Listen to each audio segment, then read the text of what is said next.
A strange fear lingered across Jerusalem in the weeks after the crucifixion, an uneasy quiet, like the city was holding its breath. Whispers slid through marketplaces and temple courtyards, rumors of a missing body, of Roman patrols searching the alleys, of disciples who had vanished or were hiding behind locked doors. But the most unsettling whisper was one no one dared say aloud in daylight, that the executed teacher from Nazareth might not be as dead as everyone assumed. Some said the disciples had stolen the body, others said the Romans moved it, and a very small, trembling handful insisted they had seen something impossible, something alive. No one expected what would follow. For within weeks, a group of frightened fishermen and tax collectors, men with no armies, no wealth, no political influence, would step into the world with a kind of fire that empires would struggle to contain. These were the apostles, transformed in ways their families, their neighbors, even their enemies could not explain. Their voices, once quiet and uncertain, would carry across continents. Their journeys would carve invisible roads still traced today, and their message would outlive the Roman Empire that tried so desperately to silence it. But their transformation, how it happened, why it endured, and how far it drove them, is one of the most dramatic human stories ever recorded. It begins on a night when doors were barred, oil lamps were low, and every man in that dim room feared the next set of footsteps might be soldiers come to arrest them. They had every reason to hide. Their teacher had been executed as a criminal, and Roman crucifixion did not merely kill, it humiliated, shamed, erased. His closest followers assumed they would be next. Yet those same men, paralyzed by fear, would soon walk openly into the temple courtyards proclaiming his name.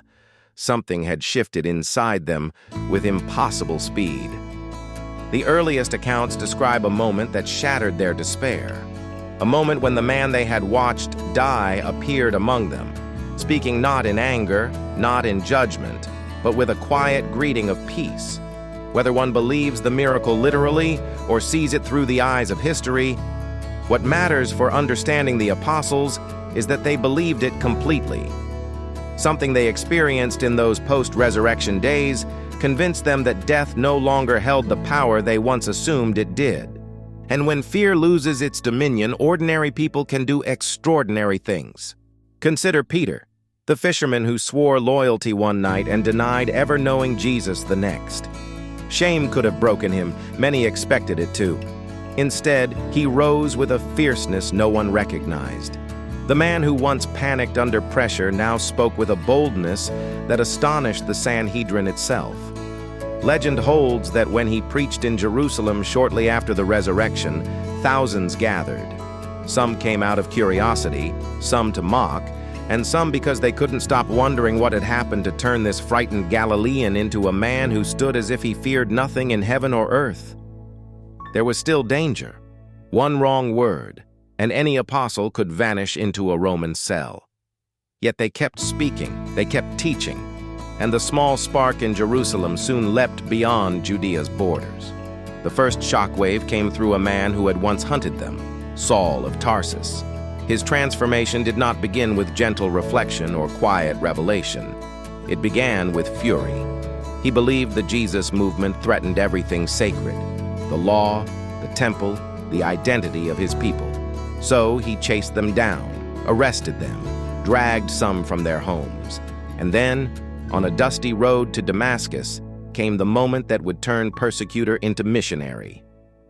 The accounts say he fell to the ground, struck by a voice demanding why he fought against the very one he believed dead. When Saul rose, blinded and shaken, the hunter had become the haunted. His sight eventually returned, but when it did, he saw the world with new intensity. His Roman citizenship, his training under the great Pharisee Gamaliel, his zeal, all of it now flowed toward the mission of the one he had once despised. It is impossible to overstate the shock early followers must have felt when Saul became Paul. Imagine watching your fiercest enemy walk into your gathering, not with shackles, but with a story of a vision that burned itself into his soul. One by one, he earned their trust. And then he set out on journeys that would redraw the religious map of the Mediterranean. Paul's travels were not gentle pilgrimages. They were odysseys marked by storms, ambushes, imprisonments, and narrow escapes. He crossed regions known for bandits, climbed mountain passes prone to sudden frost, sailed treacherous waters where a single storm could erase a ship and its passengers. In one city, he was beaten so severely that eyewitnesses assumed he was dead. In another, a mob forced him to flee by night. In yet another, he debated philosophers on a hill where Socrates once stood trial. Through all of it, he kept writing, letters carried by hand across the empire. Some were encouragements, some warnings, some corrections, some laments. His words crossed borders faster than he could travel, forming the backbone of communities he had only visited once or twice. Today, those letters make up a significant portion of the New Testament, a fact that would have astonished the man who penned them under lamplight in rented rooms or in chains. But Paul was not alone. Each apostle carried a story of transformation that scattered them across the world like seeds on the wind. Thomas, remembered unfairly for a moment of doubt, embarked on one of the most remarkable journeys of all. While others stayed within the Roman sphere, Thomas traveled east, beyond the empire's reach. Accounts and traditions speak of him crossing deserts and monsoon lands, arriving in the kingdoms of India. There, he is said to have taught among traders and dynasties, planting communities that still bear his name 2,000 years later. For a man once afraid to believe without touching proof, his courage became the stuff of legend.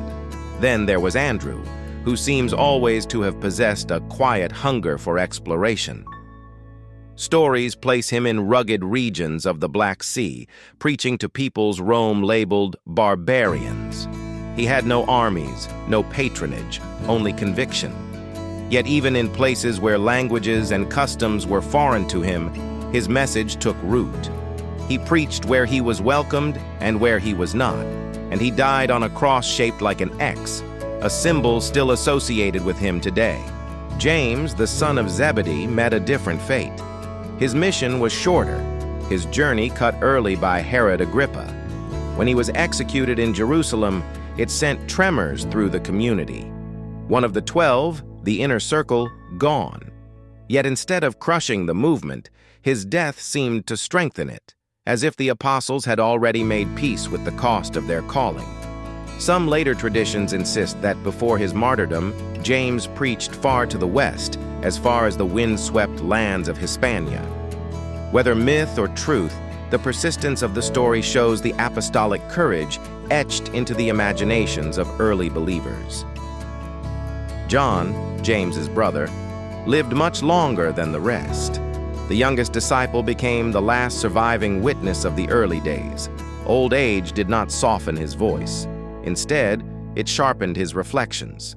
Exiled on the island of Patmos, he wrote visions that would echo through centuries, visions of conflict, perseverance, judgment, and hope.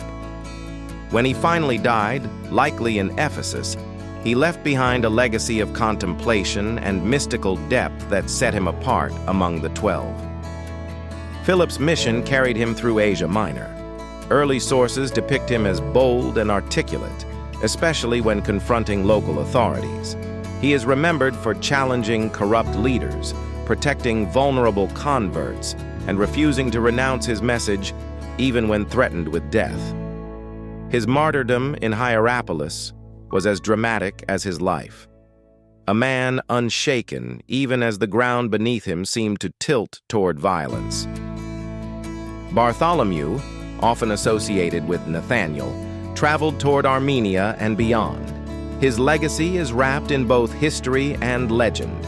Some tales describe him as a gifted scholar, others as a quiet mystic, others still as a fearless wanderer.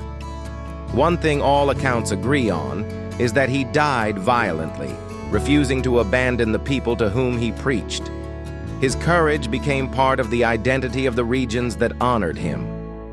Matthew, once a tax collector despised for serving the Roman system, dedicated himself to spreading a message that transcended political boundaries.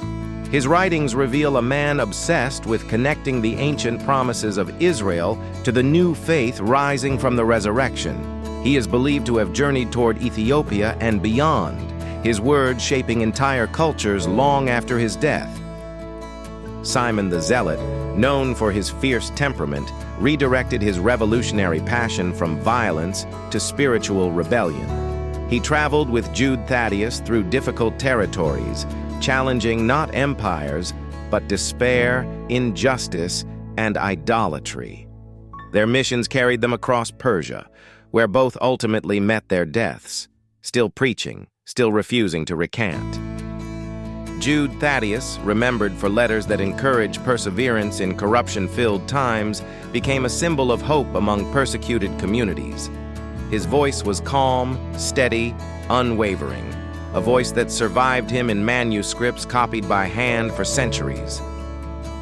And then there is James, called the Just, the brother of Jesus. His transformation is among the most surprising of all. During Jesus' lifetime, he doubted. After the resurrection, he became the leader of the Jerusalem church, respected even by those who never accepted the faith itself. Known for his strict devotion and his fairness, he arbitrated disputes between Jewish and Gentile followers, a challenge that could have splintered the movement permanently. When he was executed in Jerusalem, the shock reached far across the empire. Even some who opposed the Jesus movement questioned the justice of his death. Across these journeys, through deserts, mountains, river valleys, and imperial cities, the apostles carried something intangible yet unmistakably powerful, the conviction that the resurrection was not merely a miracle, but a mission. They believed it spoke not only to their teacher's victory, but to the potential transformation of every life they encountered. Their world was not gentle to them. Most died violently. Many died far from home. They faced courts, mobs, prisons, storms, betrayals, sickness, famine, and loneliness. Yet the accounts of their final moments, fragmented, ancient, sometimes embellished, share an almost unsettling calm. They walked toward death with the same confidence they carried into their missions, as if convinced that the end of breath was not the end of life. But the true measure of their transformation is not their suffering, it is the chain reaction set off by their courage. Communities appeared in cities they never visited, founded by people who heard their words secondhand. Letters circulated with such urgency that some were copied dozens of times. Ordinary people, traders, servants, soldiers, widows, artisans, risked exile or execution simply to be associated with the movement these apostles ignited. By the time the last apostle died, the world had changed. Not fully, not peacefully, but irrevocably. Rome, with all its power, had failed to stop a message carried by fishermen and travelers, written in simple homes, shared in whispered prayers and crowded markets. The apostles had become something far beyond their own expectations. Architects of a faith that would shape billions, storytellers whose words would cross oceans and centuries, witnesses whose lives wound deeper into history than the politics of the empire that once ruled them. And perhaps the greatest mystery of all is not how they died for their message, but how they lived for it, with a resilience that confounded their enemies and a devotion that astonished their friends. From locked rooms in Jerusalem to the far reaches of India, Ethiopia, Armenia, Rome, Persia, and the Mediterranean world, their footsteps formed the first lines of a story still unfolding. A story born from fear, reshaped by conviction, and carried forward by ordinary men who became extraordinary not through power or conquest, but through the relentless belief that death itself had been defeated.